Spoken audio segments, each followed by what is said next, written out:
आप सबको पता है कि आज के डेट में 2020 सितंबर के अंदर जीडीपी का क्या हाल है, किस पॉइंट पे आया है पता है आप लोग को?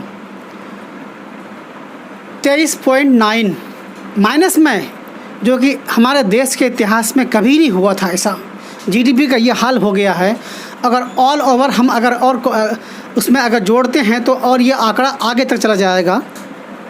दूसरी चीज़, आज के डेट में हमारे देश के अंदर भारत में एग्ज़ाम होता है तो रिज़ल्ट नहीं, रिज़ल्ट होता है तो जगह नहीं मिलती है, और ये गोलमाल करके कई सालों से स्टूडेंट को, टीचरों को, प्रोफेसर को, लेक्चररों को लटकाए रखा है। यूपी सरकार ने 2016 में उर्दू टीचर के लिए मुअल्लिम की भर्ती की क्या कहता है आपको ऑनलाइन निकाला था। उसके बाद जो है क्या हुआ, 22 मार्च 2017 को काउंसिलिंग भी हो गई, लेकिन उसके बाद सरकार बदल गई। काउंसिलिंग होने के बाद भी आज तक बहाली नहीं हुई, और उर्दू टीचर्स उत्तर प्रदेश के सदर जमहूरिया तक चिट्ठी लिखा गया है, लिखा इन लोगों ने। बड़े अफसोस की बात है। हमारे साथ सलाउद्दीन साहब हैं, उसी ग्रुप के एक टीचर हैं। ये अपना दास्तां बयान करेंगे। सर, क्या क्या दिक्कतें हुई काउंसिल के बाद और क्या क्या परेशानी हो रही, बताइए।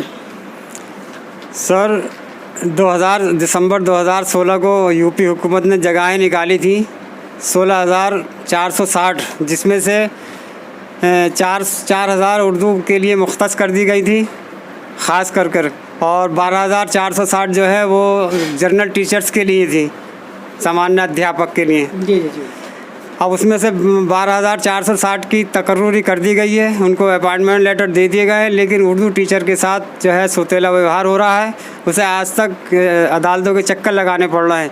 यहाँ तक कि 22 मार्च 2017 को हमारी काउंसलिंग हो चुकी है। हमारे ओरिजिनल डॉक्यूमेंट्स हर बीएससी के दफ्तर में जमा हैं, तमाम हजरात के, तमाम मौलमीन के, कैंडिडेट्स के, लेकिन हम लोग इस गुहार लगाते रहे सीएम योगी जी से, और नायब वज़ीर आला उत्तर प्रदेश हैं, और नायब वज़ीर आला उत्तर प्रदेश साहब से भी हमने जो है दरख्वास्त की, उनसे मुलाकातें की।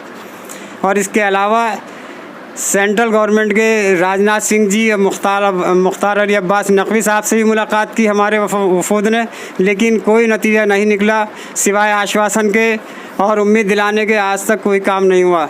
17 के बाद से जो 3 साल का टाइम गुजरा है, आप लोगों ने, आपकी टीम ने, आपके और अदर टीचर्स ने मिल के कहाँ तक कोशिश की? जनाब, जब हम हुकूमत की तरफ से बिल्कुल मायूस हो गए तो हमने जो है अदालत का दरवाज़ा खटखटाया।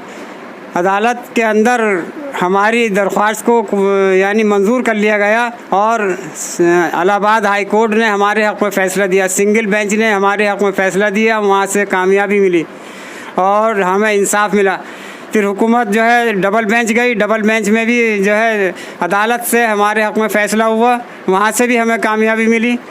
हम वहाँ भी जो है हम कामयाब हुए। अदालत ने वो हुकूमत को जो है ऑर्डर किया कि इनकी 2 महीने के अंदर इनकी तकर्रुरी की जाए, लेकिन तकर्रुरी की बजाय अदालत ने रिव्यू पटिशन डाल दी, तो अदालत ने जो है हमारा रिव्यू पटिशन को भी उनकी खारिज कर दिया हुकूमत की। अच्छा, इस वक्त आप लोग की ना तो जॉब लग रही है, ना सरकार ध्यान दे रही है, और इस लॉकडाउन के दौरान, इस महंगाई में फैमिली के साथ कितनी कठिनाई हुई?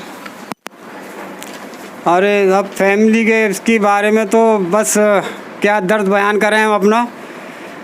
यानी किस तरीके से कर्ज़ कर के अपने बच्चों का पेट पाला है, और मजदूरी भी नहीं मिल रही थी, समझे साहब। तो इस वजह से जो अभी भी हालात बहुत नाजुक हैं। मेहनत मजदूरी करके अपने बच्चों का पेट पाल रहे हैं, और यानी 18-20 साल तो इस पे मुकदमा चला था हमारी डिग्री पे कि जो है यानी ये जो मान्य नहीं है, लेकिन अदालत ने इसमें भी हमें कामयाबी मिली थी। वहाँ से इसको मान लिया था अदालत ने।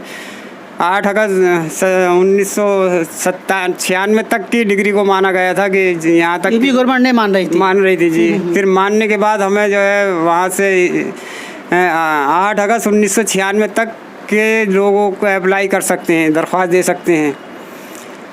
तो अब यानी अभी भी हालात अच्छे नहीं हैं, कारोबारी हमारे यानी मजदूरी तक नहीं मिलती, बहुत मुश्किल से गुज़र बसर करनी पड़ रही है, बहुत कसम पुरसी की हालत में ज़िंदगी बसर करनी पड़ रही है। ये वो लेटर है, आपको दर्शकों को दिखाना चाहता हूँ मैं।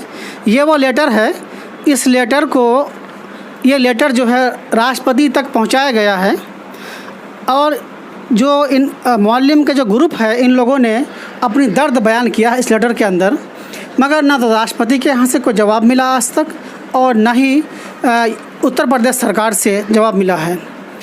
और मैं एक बात कहना चाहूँगा, ये सिर्फ उत्तर प्रदेश की बात नहीं है, ये ऑल ओवर जो है इंडिया की बात है कि एग्ज़ाम का डेट आता है, चलो डेट एग्ज़ाम आ गया तो रिज़ल्ट आया तो उसको जॉब की सिलेक्शन नहीं होता है।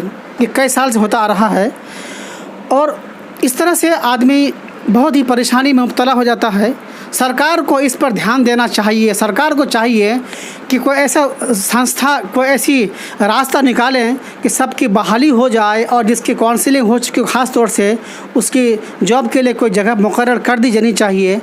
हमारी भी दरख्वास्त है ख़ास करके उत्तर प्रदेश सरकार से कि इस मुअल्लिम हजरात के लिए ख़ास तौर से ध्यान दें।